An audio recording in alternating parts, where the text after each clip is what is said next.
बिस्मिल्लाहिर्रहमानिर्रहीम। ये जुलाई 1968 की बात है, जब लाहौर में होने वाले कि पुलिस मुकाबले में जग्गा गुजर के मारे जाने की खबरें पाकिस्तान भर के अखबारात के सफ़ा अव्वल की ज़ीनत बनी। ये वही जग्गा गुजर थे जिनका नाम पर जग्गा टैक्स की इस्तिलाह मशहूर हुई और उनकी शख्सियत को लेकर पंजाबी ज़बान में मुतअद्दिद फ़िल्में बनाई गई। इस दौर में शाये होने वाले अखबारात और बाद अज़ान लिखी गई किताबों के मुताबिक जग्गा गुजर का नाम मोहम्मद शरीफ था। वह लाहौर के इलाके इस्लामिया पार्क के रहने वाले थे। इस दौर में एक मेला लगा करता था जिसमें जग्गा के भाई मक्खन गुजर का किसी बात पर लाहौर के मरूफ बदमाश अच्छा शुक्र वाला से झगड़ा हो गया और वार्ड सन 1954 में मक्खन को कत्ल कर दिया गया। भाई के कत्ल के वक्त जग्गा की उम्र महज 14 साल थी। भाई के कत्ल के 8 दिन बाद जग्गा ने इसका बदला ले लिया और कातिल को कैफे किरदार तक पहुँचाकर जेल पहुँच गया। जेल पहुँच कर उन्हें इल्म हुआ कि कत्ल का असल मुजरिम अच्छा शुक्र वाला था और इसी ने कातिल को इस काम के लिए आमादा किया था। जग्गा ने जेल से ही अच्छा शुक्र वाला को कत्ल करने की मनसूबाबंदी की और उन पर हमला भी करवाया। इस हमले में अच्छा के 2 आदमी मारे गए और अच्छा जख्मी हुआ। जग्गा रहा हुआ तो जेल से बाहर अवाम के एक जम गफीर ने उनका इस्तकबाल किया। ये वो ज़माना था जब अच्छा शुक्र वाला को मगरबी पाकिस्तान के गवर्नर नवाब कोलाबाग मलक अमीर मोहम्मद खान की मुबैना सरपरस्ती हासिल थी। गवर्नर मूसा खान के दौर में जग्गा गुजर को जेल से रहाई नसीब हुई। जेल से बाहर आकर उन्होंने अपना गैंग बना लिया और लाहौर में कसाई बरादरी से जबरी टैक्स वसूल करना शुरू किया। इनकी बदमाशी का मरकज़ बकर मंडी का इलाका था। तो हर कसाई से एक बकरी की ख़रीदारी पर 1 रुपया वसूल करते थे। किसी में इनकार की जुर्रत ना थी और जल्द जग्गा गुजर के नाम पर ये जबरी टैक्स जग्गा टैक्स कहलाने लगा। आज भी इस नौइयत का हर जबरी टैक्स पाकिस्तान में अमूमी तौर पर जग्गा टैक्स ही कहलाता है। हसन निसार ने अपने एक कॉलम में लिखा है कि जग्गा था तो बदमाश, लेकिन उसकी ये खूबी उसे दूसरे गुंडों से मुमताज़ करती थी कि इसके गढ़ शान को जो टैक्स जाता था इसमें गरीबों और बेवाओं का हिस्सा भी होता था। इस ज़माने में लाहौर के SSP हाजी हबीबुर्रहमान ने मुनीर अहमद मुनीर को दिए गए अपने एक तवील इंटरव्यू में कहा, जो किया क्या ना देखा के नाम से शाये हुआ। बताया कि जग्गा की बदकिस्मती का आगाज़ उस दिन हुआ जब उनका सामना मुजंग में फलों की दुकान पर लाहौर के डिप्टी कमिश्नर फतेह मोहम्मद खान बंदियाल से हुआ। बंदियाल साहब ने देखा कि फलों की दुकान पर एक जीप आकर रुकी। इसमें से एक शख्स उतरा जिसके आगे पीछे 6-7 मुसल्लह अफराद थे। इस शख्स ने फलों की दुकान का रुख किया। दुकानदार ने बंदियाल साहब को नज़रअंदाज करके इस शख्स को सलाम किया। जग्गा ने अपने मखसूस अंदाज में हाथ हिला कर जवाब दिया। फलों की चंद टोकरियाँ और शरबत की 3-4 बोतलें अपनी गाड़ी में रखवाई और पैसे दिए बगैर रवाना हो गया। बंदियाल साहब के लिए ये मंजर नाकाबिले यकीन था। उन्होंने दुकानदार से पूछा कि ये शख्स कौन था।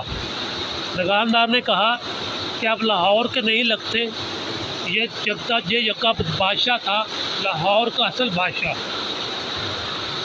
सारे लाहौर पर इसका हुक्म चलता है। बंदियाल साहब मज़ीद हैरान हुए। उन्होंने सोचा लाहौर का DC तो मैं हूँ, ये बादशाह कहाँ से आ गया।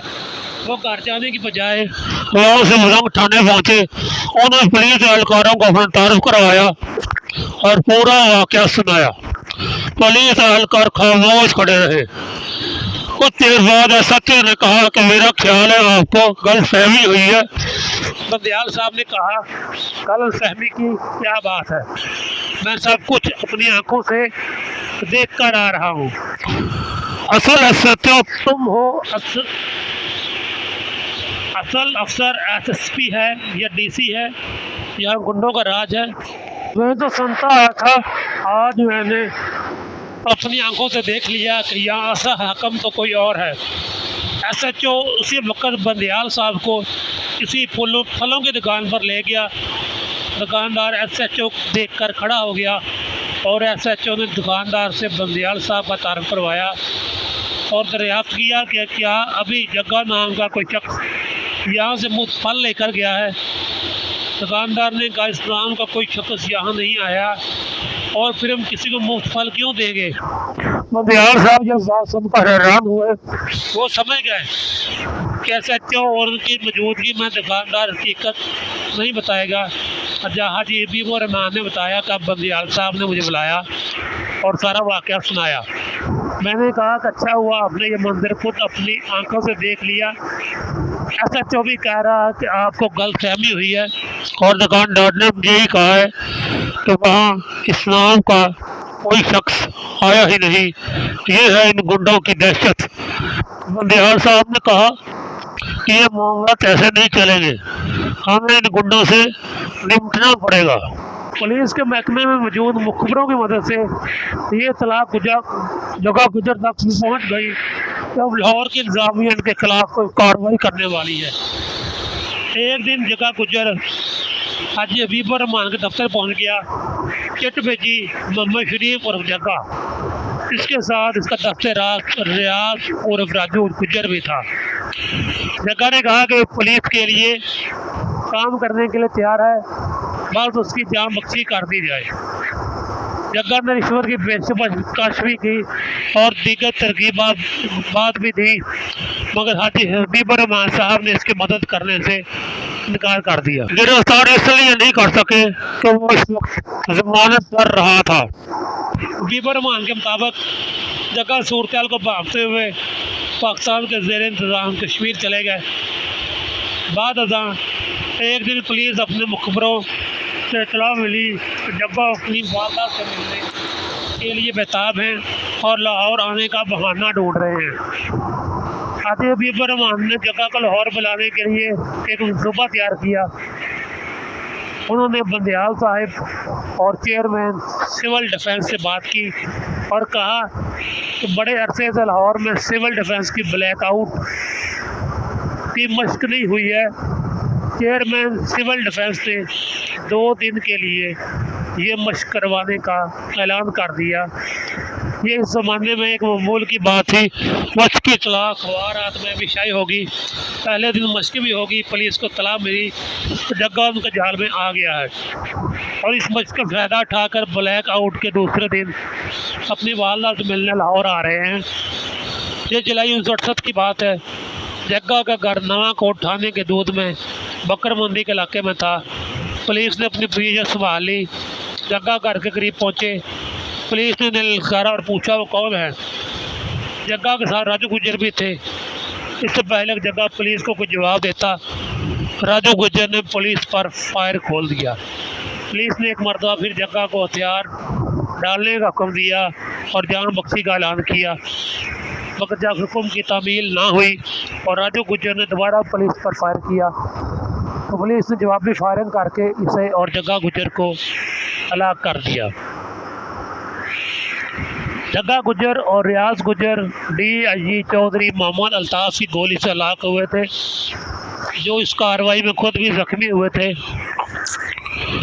अगले दिन पाकिस्तान भर के अखबारात जग्गा के कत्ल के इस वाक़े से भरे हुए थे। हाजी हबीबुर रहमान ने बताया कि लोगों को यकीन ही नहीं आ रहा था कि जग्गा मर गया है। इसकी लाश देखने के लिए लोग उमड़ पड़े।